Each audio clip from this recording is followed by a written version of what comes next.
start the spring season of podcast series with incredible women around the globe. And today, my interview with Andi Rosita Dewi. She is from Indonesia and her startup Gawirea is active in Kalimantan in South Papua.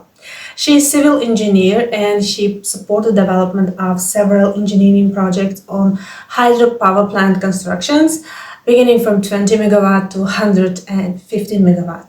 And she also participated in development of technical proposals from cooperative solar power plants for Ministry of Energy and Mineral Resources of Indonesia. She is participant and fellow of many programs. The latest is Australian ASEAN Emerging Leaders Program and APEC Catalyst Pitch Competition in San Francisco. We need female leaders to boost the energy transition because gender responsive energy systems are more adaptable to climate shocks and has wider social impact.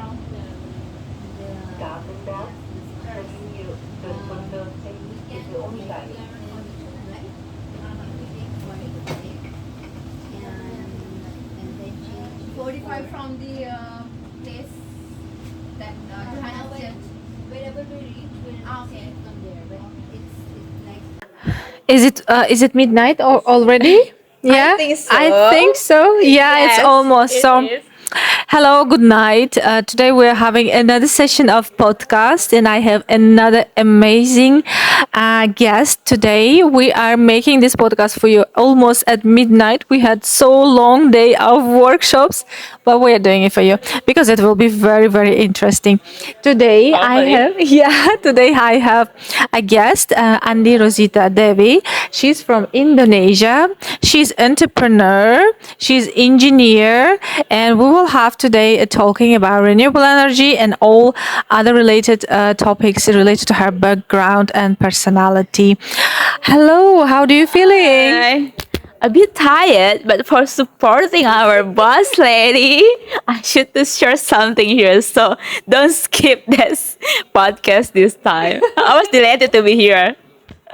But I promise that it will be interesting as well. It's not only for promising, but we will today empower Rosita as well. So I will explain once more that I am in Germany now doing professional fellowship on waste management, and today we are having in Stuttgart a workshop.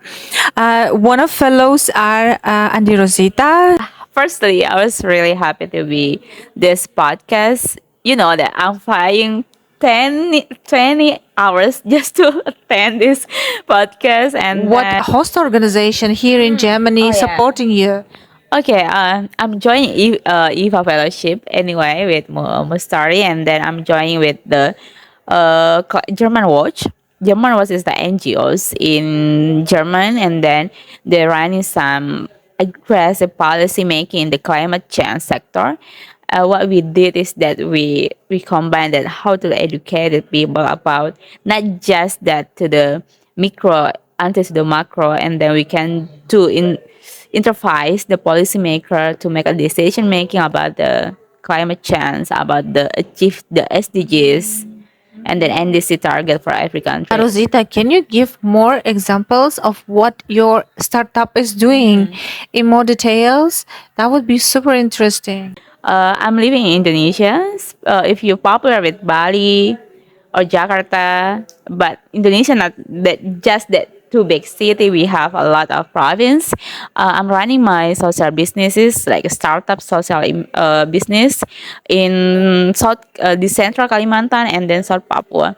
South Papua is the most high poverty in Indonesia, and we run a project called Wani Yinio. Wani means in the Auyu indigenous people in Papua they call it a woman, and then Yinio means fire. So the project called Wani Yinio, and then it's like the fire of woman.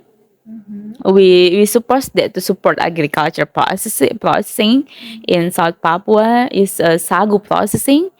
And then we use renewable energy as the mine of resources, because as you know that in Indonesia we have more than 2,000 village without an access to electricity, and then we have realized that electricity is a basic human right, but they don't even have access on it. So we supported them to use another technology.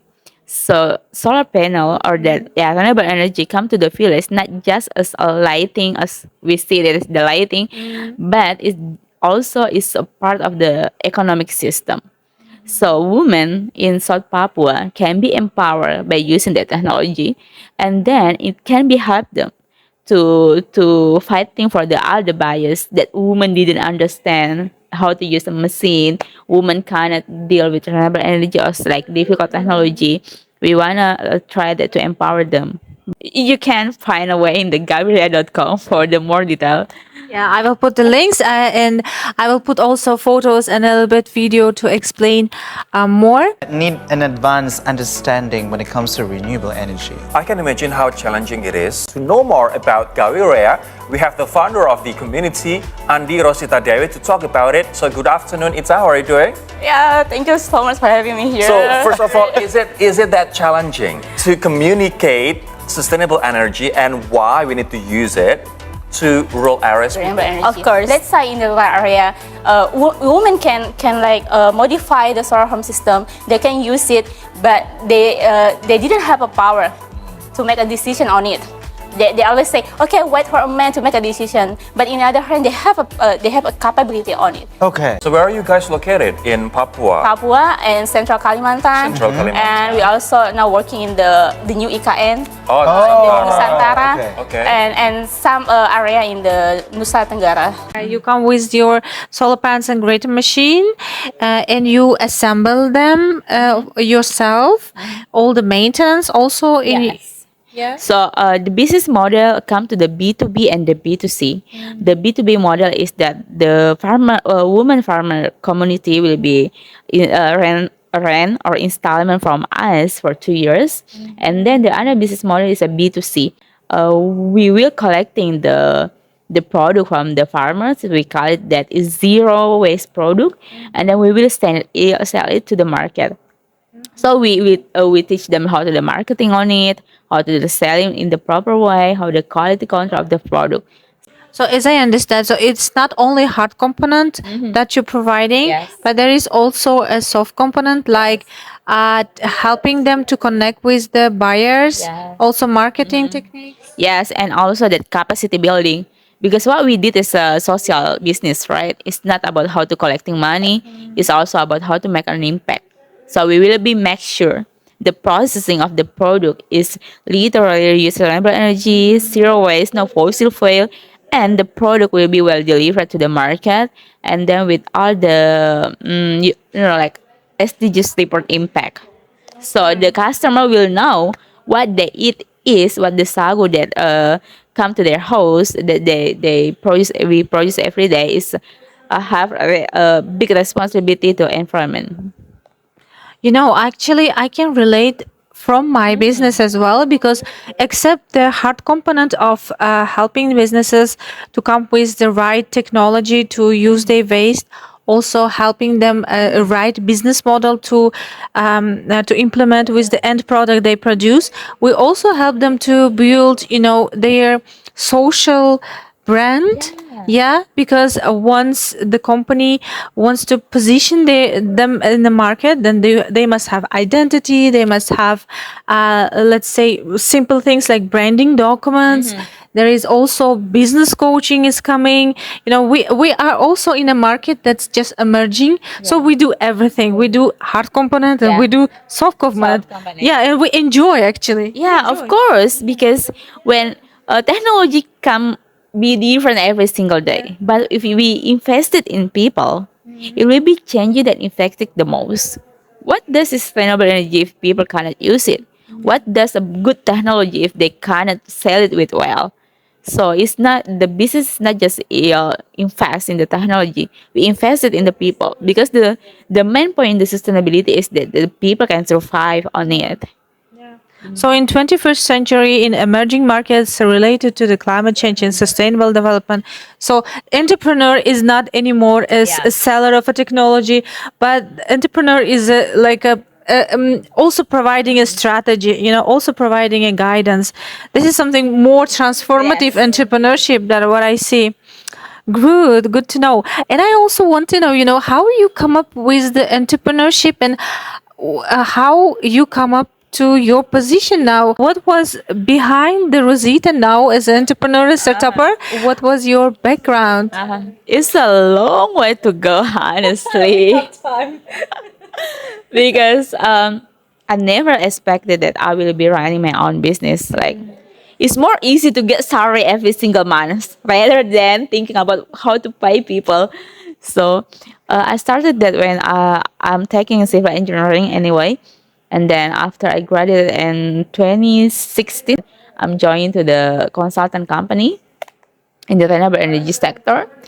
I'm working as a consultant there, as the only female in the group in the male industry, and I saw that there's a lot of bias on women too. Like even you are competitive enough in the market, even you are can do that work, sometimes society just telling us, no, you cannot because you're a woman. I'm coming to the government meeting and then say, oh, sorry, where is the another guy? We should make a decisions. I'm here. I'm the only from the company they sent to here. I'm the one who can make a decisions, but because I'm a woman, we cannot do that. And then after seeing this reality, I'm realized that it's not my place. I mean, yeah, the salary is quite enough to live. Like we work in the consultant companies, is more than enough to survive. But I think this not my heart one. I mean, especially while COVID came, like, I wanna die like this, and that working for 8 to 5, repeat again, and then I realized that I don't want that my childrens or maybe my friends will be just remembered that I have Rosita working for 8 to 5, and then we just live once, right? And we will die. After that, nothing. So I try to realize that it's not really me to work in the consultant. So and then after working with the government after 2 years, and then I realized it's not me again. So then who I am? Because in the government level, yeah, we know it's a great work to do, but to make a policy, it's not a direct impact to the society, right? It's a need 5 2 years to make the decisions, and then I'm the kind of person that I need to work with empathy. I need to work with directly with the peoples. So I decide to move to the rural area for a years without electricity, without internet. And I truly saw in front of my eyes how struggle woman is, especially in energy. I ever see that women die because they cannot having birth with well, but What happened there? because there is no electricity there. So the only access to get to the hospital is they using a boat in the river. So I'm with the head of village bring a woman. They want to have him back, and then we shoot 10 hours to get the hospital with boat. And then it's 2 p.m. was 2 p.m. and we go there, and then it's a bad experience because yeah, she passed away before we arrive in the hospital. Just on the river. Yes, just on the river. Can you imagine that? Yeah. Just because they didn't have an access to the electricity, how much a woman can die every single day, every single month. So I think that I should do something. That's why I'm calling my friends like, let's do something on it, like find a solution on it, and then we think that it's time to use our background as engineering. So we starting a social business called it Gawirea. She was giving her birth at the boat.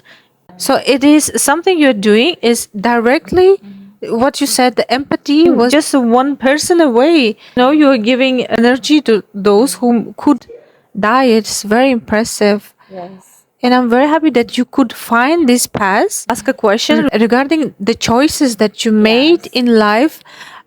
probably there are people who are watching us who wants to know also their choices and they pass their future, but they are not sure. They need any advice how to find this path that you are exactly one person away of empathy that you want to feel in your career destiny, let's say. Honestly, I just take the risk because when we first running, it's not an easy. It's a hard. I start this business with zero money. I just have like 1 million rupees is around 100 USD when I start. And then you know what I do in the first place is that make a website. This something different. Maybe people will be starting with make a product. No, I make a website because what I bring is not just technology. This is the story that we want to tell to the world. That's why I choose that to make buy a domain and then buy the website to first telling the story. And I realized also that it's not an easy to find the money just to working with the empathy. You know, when we come to the investor, all they want is that private. I'm not saying that it's a great way to go for the young people because it's not an easy way. But in the first place, that I have the way to do that. So even how hard is it? We don't have a salary in the when we try in the first years. All people is voluntary, and we find that we still have that why in our heart that why we should to do this because we don't want to see people die. As simple as like that. But when we try fundraising, I even fly to Korea and some country in the ASEAN to get an investor, and then sometimes there is a day that they just like, oh, this day it's not my business, and then okay, how that people die is so cheap is with the they count the people there with the GDP, like yes, we just need to 20,000 20K USD to our equipment. But it's quite hard for them to give us that money. It's not a big money, honestly, but they say that it's not our business. Can you imagine that if all people do the same in this world and that they just die? But for us, one people is valuable. Every people is valuable. That's why that we try to collecting them. And then what I want to advise is if you believe on it, go on it because you will find a way. You will find a support system. It's like that I'm joining the EVA Foundation. If I never started my social business and I never be selected in EVA, I never know EVA even exists, this program even exists. And then after that, I meet another people here. The support is not just about the money, it's about the people then can, when you meet that people, you say like, I'm not alone. There's a lot of people working on it. So what I want to advise is that is just do it. Like if you and then evaluate it after that. Because if we never started, we never know will we failed or not. And then looking for mentor, looking for support system, because yeah, it's so lonely to starting. You starting your own business, right? So it's so lonely, and it feel like a marathon. But what was special for marathon is that we still now, even we don't meet people in the in the race, but we know there's people running in front of us, behind of us. At least we know that they are exist, and then we like still keep going. Just keep going. You will find a way. You know, it's very reflecting inside from my heart and from my mind as well. We are like entrepreneur sisters with you. Rosita, can you give us more information on what is your bachelor's on and where have you worked before starting your entrepreneurship activity? My background is civil engineering. I take the bachelor in Indonesia, and I comes up with why I choose civil engineering. Honestly, because I don't like biology, I don't like chemistry, and then. But the interesting thing is that I really like the constructions. Like it's a huge industry when we come to the construction, we're talking about the building, we're talking about the road, we're talking about, yeah, even the hydropower, even the renewable energy. So What kind of projects you did? Maybe you give examples so we understand the scope of your like what kind of engineering projects you did. I'm working one of the largest hydropower company in Indonesia. It's a consultant. We are running several projects in the several provinces in Indonesia, and then it's about how to build hydropower, how to looking for the feasibility study, DAD design engineering design, and then we also do like capacity building for the local people in the hydropower area. Is I think it's quite challenging because I'm the only one woman in the team, and sometimes we should work until 2 a.m., 3 a.m. As a consultant company, that people will be thinking, yeah, you work in the consultant, you have that money, but they never know that how hard it is. We deal with client also, and sometimes like, wow, we working like zombie every single day. I'm working on it like 4 years, and then I saw that, yeah, as a woman, it's always not enough. Like we try our best, but sometimes they say that, I just because you're a woman, they just need an engineering woman. Even we try our best, sometimes it's being like every time I should to prove it to them. I work well, but honestly, it's not our job to prove to the men that we are capable. Now we're coming another part of podcast related to the technology discussion. There is general understanding that the solar panels are expensive. Yeah. They are not that advanced yet. And it is too difficult to use. There are so much problems with them. As a person who actually used it, and as an entrepreneur actually selling it, and as an engineer who constructed it and maintaining it, what can you say about these opinions? It's something that we should to go through. Yes, totally. That is a stigma that renewable energy is so expensive. But it's not about the, yeah, in the first place that we invest that money. But after 10 or 2 years, until 5 until 10 years, it will be cheaper than we using the power from the fossil fuel. So it's about like the point of view. You put your money first, and it will be cheaper in the long term. And then, or you buy the expensive, but they gain your money every month. And it's the first one is about the stigma. And then this the renewable energy is not that expensive. 5,000 watt or the 2,000 watt to greater, and then we can install it per panels. So it's not that expensive. It's about that how can you use it well? How will we connect it well? And then the third stigma is about that just only educated people who can use renewable energy technology. It's totally wrong. From my background as an engineer, before I run in my NGOs, I also believe it that, like, I just do the training about renewable energy to the well educated people. But after I running my own NGOs, I found the fact that even the rural people can use it. That's mean this technology is so reliable in every sector.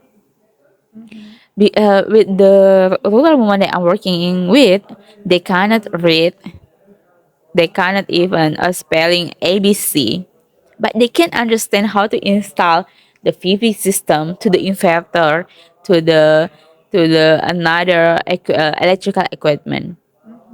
What the point is about that human will be changes their mind if they need it, that technology.